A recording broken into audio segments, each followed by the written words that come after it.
Everyone, welcome to my YouTube channel. Friends, आज के इस वीडियो में हम सब पढ़ेंगे क्लास 9 हिंदी क्षितिज बुक का पाठ 8। पाठ का नाम है एक कुत्ता और एक मैना। ये हमारा रहा क्षितिज बुक का पाठ 8। इस पाठ का आज हम लोग प्रश्न उत्तर इसी वीडियो में आज हम लोग पूरा कंप्लीट करेंगे। तो एक कुत्ता और मैना की जो कहानी है दोस्तों, ये हजारी प्रसाद द्विवेदी द्वारा लिखी गई है। मेरी बात शायद आपको समझ में आया होगा कि ये पाठ हमारे हजारी प्रसाद द्विवेदी जी लिखे हैं और हजारी प्रसाद द्विवेदी एक लेखक थे जिनका जन्म 1907 में गांव आरत दुबे का छपरा जिला बलिया उत्तर प्रदेश में हुआ था। ज़्यादा से ज़्यादा हम लोग इस क्लास में हम लोग जीवन परिचय नहीं याद करते हैं। आपको इतना याद करना जरूरी है कि हजारी प्रसाद द्विवेदी का जन्म 1907 में आरत दुबे के छपरा जिला बलिया उत्तर प्रदेश में हुआ था। बाकी जीवन परिचय आप पढ़ सकते हैं, पढ़ेंगे और अच्छी बात है, लेकिन अभी तक परीक्षाओं में नहीं पूछा जाता है। तब हम लोग प्रश्न उत्तर देखते हैं जो हमें कॉपी में लिखना होगा। तो एक कुत्ता और एक मैना, इस पाठ का पहला प्रश्न से हम लोग शुरू करते हैं। पहला प्रश्न है कि गुरुदेव ने शांति निकेतन को छोड़ कहीं रहने का मन क्यों बनाया? उत्तर है कि गुरुदेव ने शांति निकेतन को छोड़ कहीं और रहने का मन इसलिए बनाया क्योंकि उनका स्वास्थ्य अच्छा न था।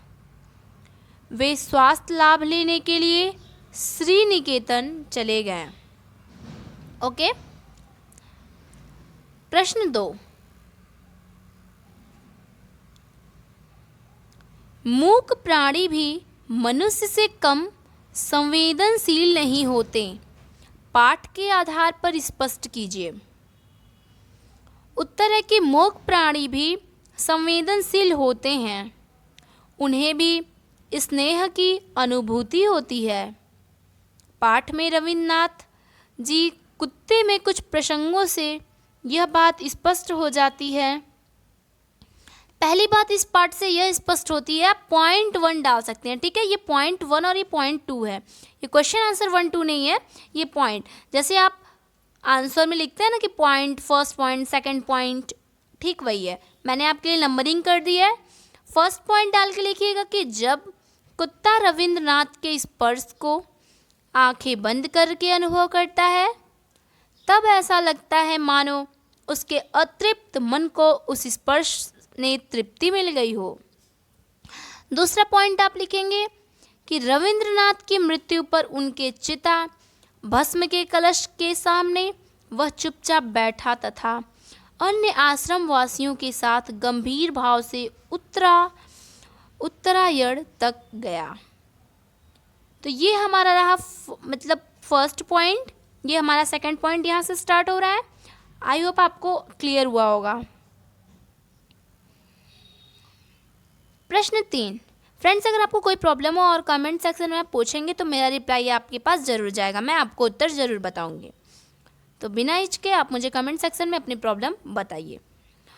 प्रश्न 3, गुरुदेव द्वारा मैना को लक्ष्य करके लिखी कविता के मर्म को लेखक कब समझ पाया? उत्तर है कि गुरुदेव द्वारा मैना को लक्ष्य करके लिखी कविता के मर्म को लेखक तब समझ पाए जब रविन्द्रनाथ के कहने पर लेखक ने मैना को ध्यानपूर्वक देखा। प्रश्न 4, प्रस्तुत पाठ एक निबंध है। निबंध गद्य साहित्य की उत्कृष्ट विधा है जिसमें लेखक अपने भावों और विचारों को कलात्मक और लालित्यपूर्ण शैली में अभिव्यक्त करता है। इस निबंध में उपयुक्त विशेषताएं कहाँ झलकती हैं? किन्हीं 4 का उल्लेख कीजिए।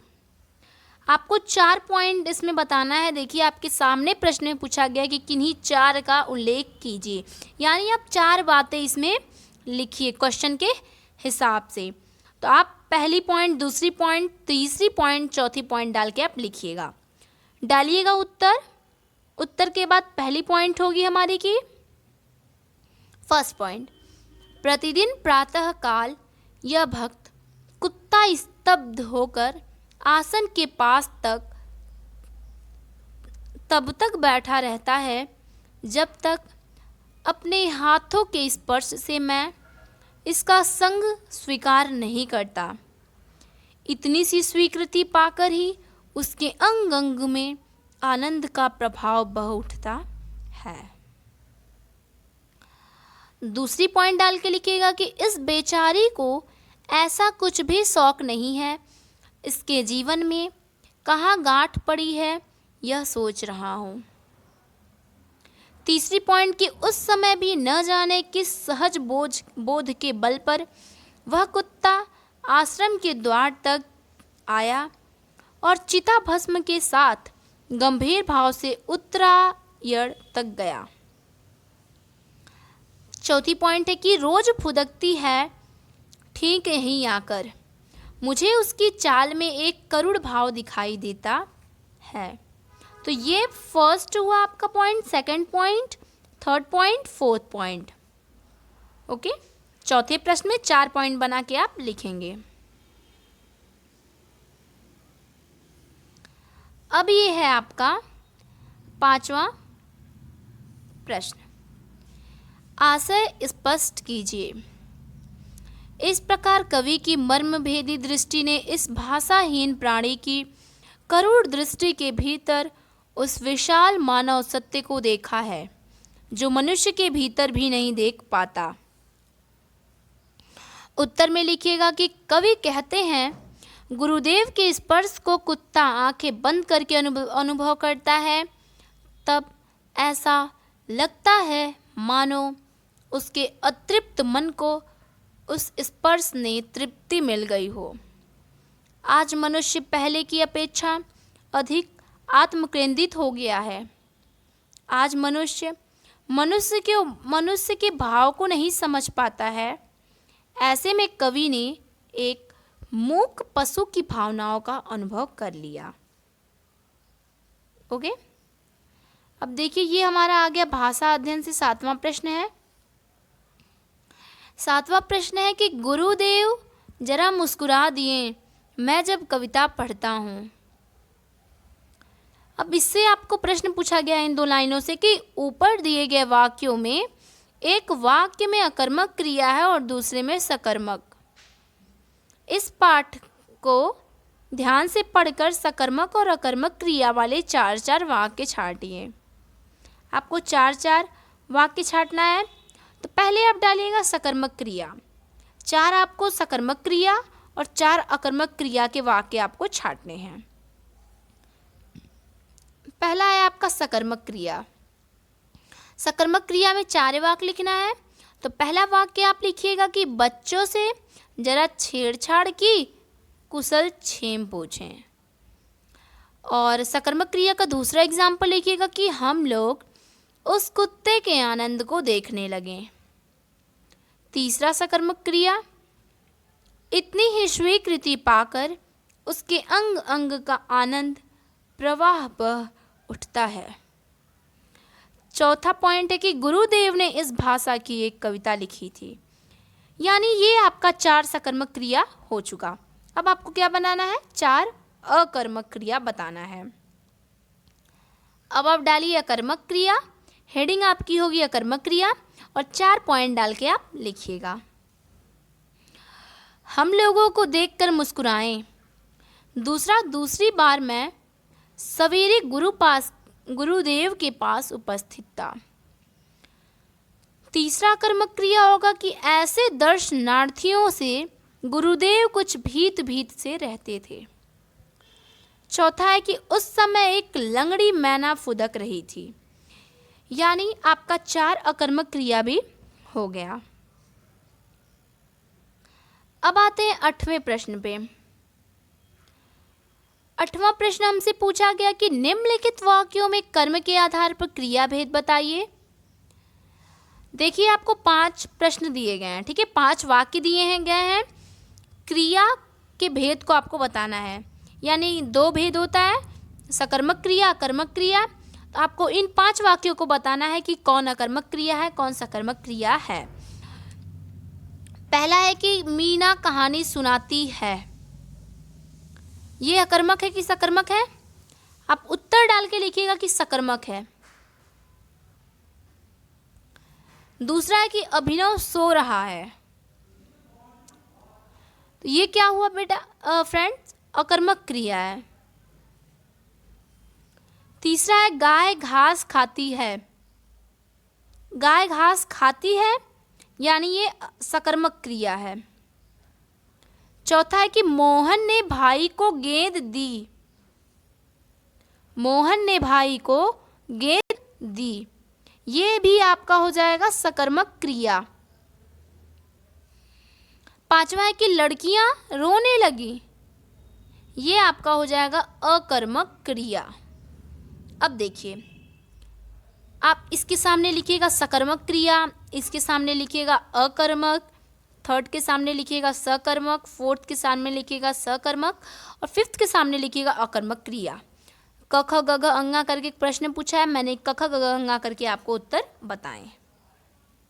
कोई दिक्कत नहीं हुई होगी मुझे लगता है। अब देखिए 9वां प्रश्न कि नीचे पाठ में से शब्द युग्मों के कुछ उदाहरण दिए गए हैं, जैसे समय का असमय, अवस्था का अनवस्था। इन शब्दों में अ उपसर्ग लगाकर नया शब्द बनाया गया है। ठीक है, अब आप देखिए फ्रेंड्स, उपसर्ग क्या होता है। अगर किसी शब्द के आगे अगर कोई वर्ड जोड़ के अगर हम नया शब्द बनाते हैं तो वही हमारा उपसर्ग होता है। जैसे कि समय एक वर्ड था, हमने अ जोड़ दिया, असमय हो गया। अवस्था भी एक वर्ड था और अनवस्था भी एक वर्ड है, तो ऐसा आपका उपसर्ग बनता है। आगे बोला गया कि पाठ में इस शब्द को चुनिए, इसमें अ एवं अन उपसर्ग लगाकर नया शब्द बनाइए। पाठ में आपको ऐसे ऐसे शब्द चुनने हैं जिसमें कि हम अ और अन लगा करके नया उपसर्ग की आवृत्ति कर सकें, यानी नया शब्द बना सकें। तो पाठ में आपको इतने शब्द दिए गए हैं, जैसे कि पाठ में आपके रौग्य शब्द आया होगा, हेतुक, स्थान, संभव, परिसीम, उपस्थित। इतने शब्द आपको मिले हैं पाठ में जिसका हम अ और अन लगा करके उपसर्ग तैयार कर सकते हैं, शब्द बना सकते हैं। यानी ये 6 ऐसे वर्ड हैं जिसके आगे हम अ और अन लगा करके नए शब्दों की बनावटी कर सकते हैं। वो वर्ड क्या है आइए देखते हैं। तो आपको अ और अन लगाना है। पहला वर्ड मिला रोग्य, आप इसके आगे आ लगा देंगे, आरोग्य बन जाएगा। दूसरा है हेतुक, इसके आगे अ लगाएंगे, अहेतुक बन जाएगा। तीसरा है स्थान, इसके आगे अ लगा देंगे, अस्थान हो जाएगा। चौथा है संभव, इसके आगे आप अ लगाएंगे, असंभव हो जाएगा और संभव की मीनिंग अलग हो जाएगी, असंभव की मीनिंग अलग हो जाएगी। परिसीम, अ लगा देंगे, अपरिसीम हो जाएगा। फिर है उपस्थित, अन लगा देंगे यानी अनु लगा देंगे तो अनुपस्थित हो जाएगा। ठीक है, यानी ये आपके 6 ऐसे शब्द मिले जिसमें कि हम अ और अन लगा करके हम नया शब्द बना सकते थे। ऐसा इतने शब्द आपको मिले हैं किसमें, आपके पूरे चैप्टर में। फ्रेंड्स, मुझे लगता है आपको ये पूरा चैप्टर बहुत अच्छे से समझ में आया होगा। फ्रेंड्स, अगर आपको कोई प्रॉब्लम हो तो आप मुझसे कमेंट सेक्शन में पूछ सकते हैं और मैं आपको रिप्लाई कमेंट का ज़रूर करूँगी। तो फ्रेंड्स, अगले वीडियो में मिलते हैं। Bye friends, thanks for watching my video.